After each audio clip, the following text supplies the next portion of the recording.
Zoomer Radio, AM 740, downtown FM 96.7. And oh, what a night. The Four Seasons there. Frankie Valli, of course. The Happy Gang here. Jane Brown, Neil Headley, Eric Alper joining us this morning as Celebrity Palooza continues. Well, the level of experience and greatness just dropped on this Friday. Hardly. So you've got more well, stories. thank you for having me. This is so much fun. This is so much.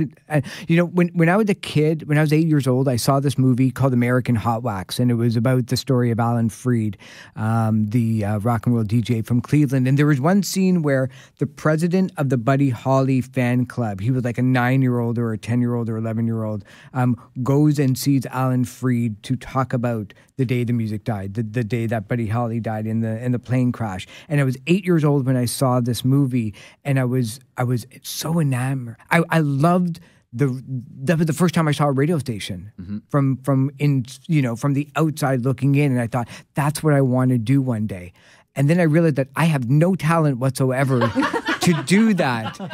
And then I look at certain people and like, well, they can do it too. But I just took a completely different road doing PR, hanging out with musicians and talking to the media rather than actually speaking on the radio. I know you're being humble, but you've been with yourself for a lot of decades. What is the best thing that you do? Like because usually what we're good at is what we're most passionate about. The standard PR answer would be, I love it when I get to work with an artist on the way up, building their careers and working with the media and sharing music and all of that. But the truth of the matter is, I love hanging out with the people that I grew up listening to and listening to the stories like Randy Bachman, or working with a Bruce Cockburn and working with artists that might surprise people, that they've had albums out throughout the 80s and 90s and might have not gotten played a lot except for this radio station. And their fans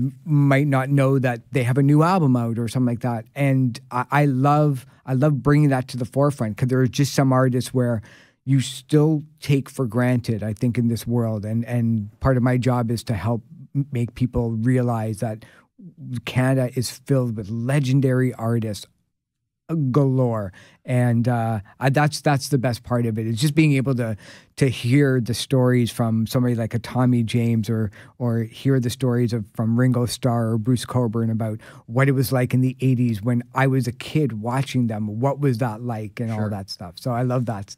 Well, I mean, and let's talk about Bruce Cockburn for a second, because I mean, we all remember watching Much Music and seeing the video for If I Had a Rocket Launcher, and all that stuff. And Bruce is, made news over the weekend because finally, after what seems like a billion years, whoever is in charge of the Songwriters Hall of Fame went, oh, yeah, right, Bruce Cockburn. We forgot about Bruce Cockburn and Neil Young. So let's get them all in. But yeah, Bruce has got a brand new album out called Bone on Bone that comes out, that came out actually last week. But he's, exact same experience, watching Much Music, seeing that video, really opening up my eyes to politics. I mean, these musicians, as corny as it sounds, R.E.M., Bruce Cockburn, Bob Dylan, they told me more about politics and the way that the world was than my history classes or sociology classes at the time. And, in the 80s, when you had artists like Bruce Cockburn and like Styx and Yes and all of these great bands, you don't realize that they were around for 20 years even before this. So you walked up to somebody in school and said, "Hey, have you heard Lovers in a Dangerous Time by this Bruce Cockburn guy?" And then their parents were like, "I saw him at Mariposa back in 1972." Right. And you realize just what a great history. But as a kid and as a teenager, you never get a sense for history until you get older and you realize that you can't take these moments for granted. So as far as, for example, Bruce's new record is concerned, he's a guy that he's always been so consistent. You look at he's never put out a bad album. Yeah, and the sound has always been sort of quintessentially Bruce Cockburn. Like if you listen to, for example, Tokyo or Wondering Where the Lions Are or whatever, it sounds like the stuff he's always been putting out. This sounds like the stuff he's always put out now, even though that he's living right now in San Francisco and a father. He's a new father again.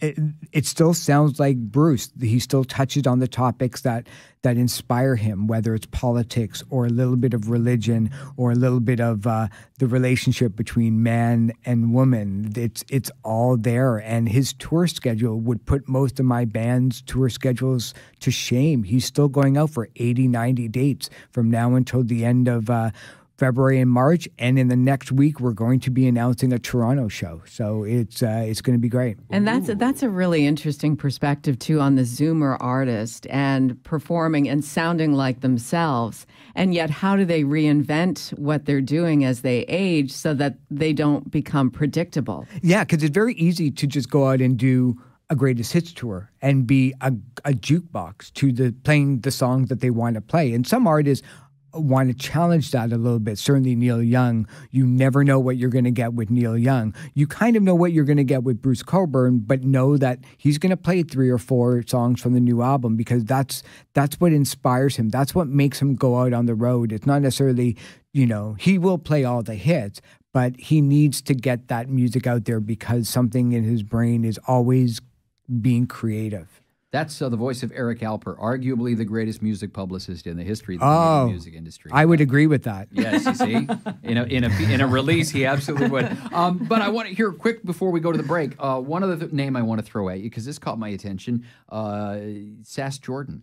She is so amazing. And working on, Jane, you remember the album that had like Make You a Believer and You Don't Have to Remind Me and all those songs. I worked at the rock station then. Right? Yeah. And so she's got it's kind of a new old album. Yeah, it's called Racine Revisited, and she got a band that played on that record to recreate that album, updated it for today, but it still sounds like you're watching her perform in a bar.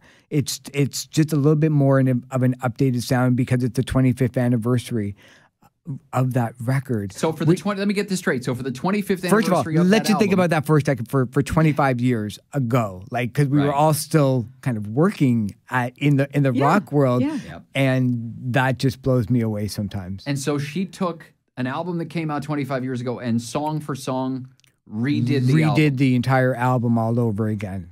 That's just cool. I love that idea. That's the thing is like, you get to a certain point and you think, I could go for a year and a half and create new songs, and a lot of artists still do that of that era of the era of the 80s and 90s, and some just want to go back because they know that those songs are still great and the audience still loves them. And somebody like Sass changes up those songs a little bit as well. She can make them acoustic, she can rock out a little bit, she can put more bluesy notes in it, but actually, there's a cliche that sometimes artists will say that this album is for the fans. This one is for the fans. Believe me when I tell you that for Sass Jordan, this one is for the fans too. Interesting, because there are other artists like Gino Vanelli did that, where he redid all the hits sort of with a jazzier arrangement. Yeah. James Taylor does that. Or they do it with an orchestra, just simply because. And that's the mark of a really great song too. Keith Richards used to say that the mark of a great guitarist is how he or she handles an acoustic guitar. And I think the mark of a really great song is you can do so many different versions of it, but if it still sounds great, then it's just a great song. That's why I think we love the Beatles so much, is because no matter what version of Yesterday or what version of Hello, Goodbye or Hey Jude, there's still there's a great song still in there. More great songs coming here on Zoomer Radio, and a great top 10 at 10 and next 11 at 11 that are both full of number ones, and more time with Eric Alper before 10 o'clock as well.